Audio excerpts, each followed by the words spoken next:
18 жыл кеңес үкіметін басқарып, 4 рет еңбек ері атанып, есте қалған Брежневті кейінгі буын жақсы білмесе де, орта және алдыңғы буын өкілдері жақсы біледі.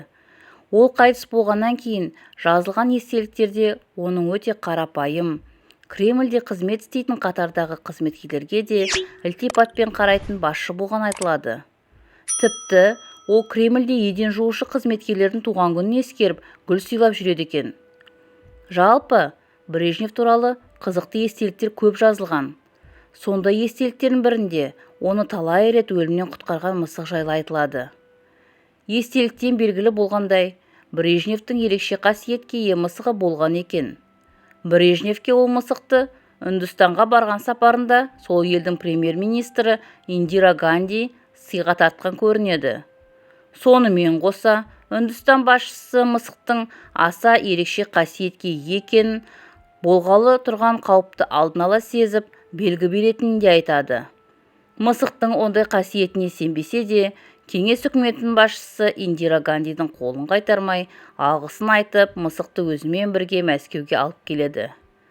Мәскеуге келген соң, мысықты хайуанаттар үйіне тапсырмақ болады.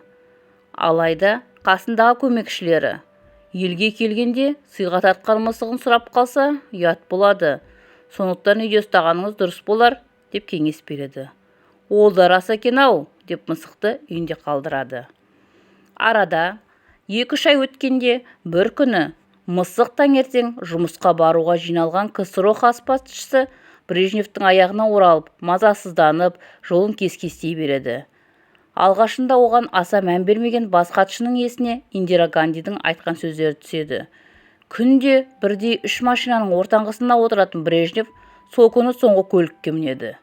Үйден 1 шақырымдай ұзағанда ортада бара жатқан көлік жарылады. Соңында бара жатқан Брежнев мінген көлік жарылған машинаны айналып өтіп кетеді.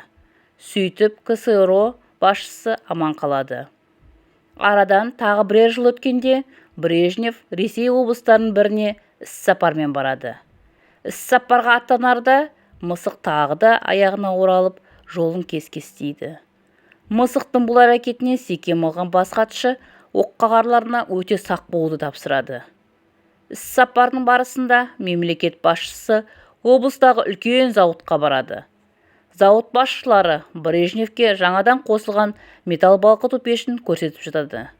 Сол сәтте пеште жарылыс орын алады. Оққағарлар кеудесін тосып, Брежневті аман алып қалады. Жарылыс салдарынан 2 оққағар мен сол жерде болған 2-3 адамды күйік шалады. Осы 2 оқиғадан кейін Брежнев мысыққа ерекше ықыласпен қарайды. Жұмысқа барар алдында қолына алып, мысықтың көңіл күйіне мұқият назар аударып жүреді.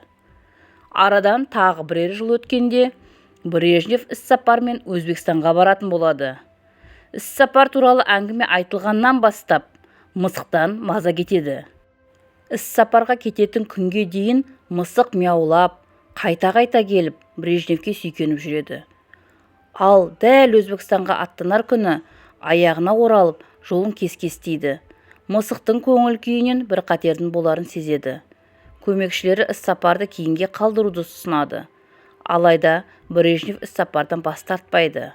Оққағарларға аса сақ болуды тапсырады. Ташкентке аман есен жеткен бас хатшы іс-сапардың алғашқы күні тыныш өтеді. Екінші күні Өзбекстанның бірінші хатшысы Шараф Рашидов КСРО бас хатшысын қайта реконструкция жасалып жатқан Ташкент қаласындағы авиация зауытын аралатады. Қайта жасалып жатқан жөндеу жұмыстарын қарап тұрғанда кенет жоғардан темір конструкция құлайды. Оққағарлар қанша сақ болып жылдам әрекет етіп Брежневті шетке алып қашқанымен, темір конструкцияның бір шеті Брежневтің иығына түсіп, бұған сынады.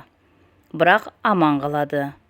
КСРО бас хатшысын 3 рет өлімнен сақтап қалған мысық Брежнев қайтыс болардан 1-2 ай бұрын із-түзсіз жоғалып кеткен.